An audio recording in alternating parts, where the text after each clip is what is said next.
everyone. My name is Dr. Juanita Mercer, and thank you so much for joining me for powerful 31 Days to Self-Accountability, where we ask ourselves 31 tough questions in 31 days to make sure that we're using our power for good and that every decision that we make is demonstrating our love for God and others in everything we do.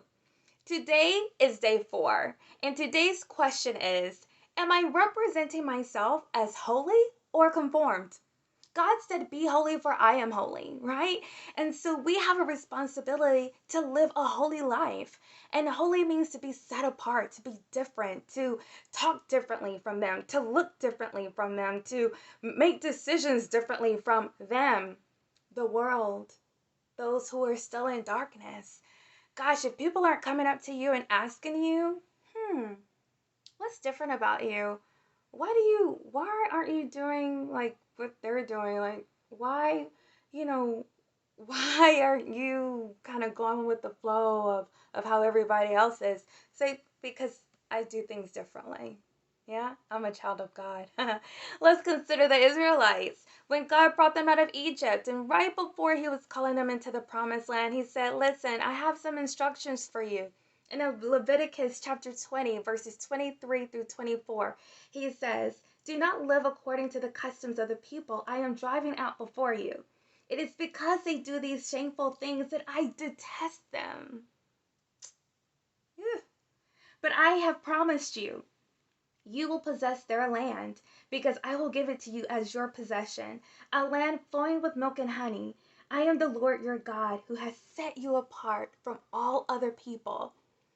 Let me put this in other words. God said, because you're my people and you live holy and set apart, what belongs to them will now belong to you. That's right.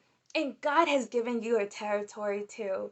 But now don't be fooled. Simply because there are people there doesn't mean that God hasn't spoken over you and said the same thing. That, hey, I know that this business belongs to someone else.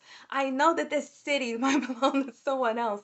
I know that, the organization might belong to someone else, but I'm calling you into that territory to make a difference. I'm calling you into that territory to be empowered and to live a holy life and to look different and talk different and to set yourself apart so that people take notice of you and your God.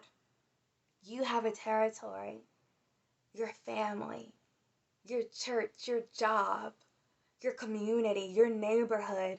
You have a territory. How will you handle it? Will you demonstrate holiness or conformity? Popular culture, everything on social media, people saying, hey, do you, come with this trend, be woke about this. Yeah. But is it really to your advantage to jump in and do what everyone else is doing? Probably not, right? That's it for today. Join me tomorrow for day 5. Have a wonderful day, and remember that in everything you do and with everything you have, love God and love people. Goodbye.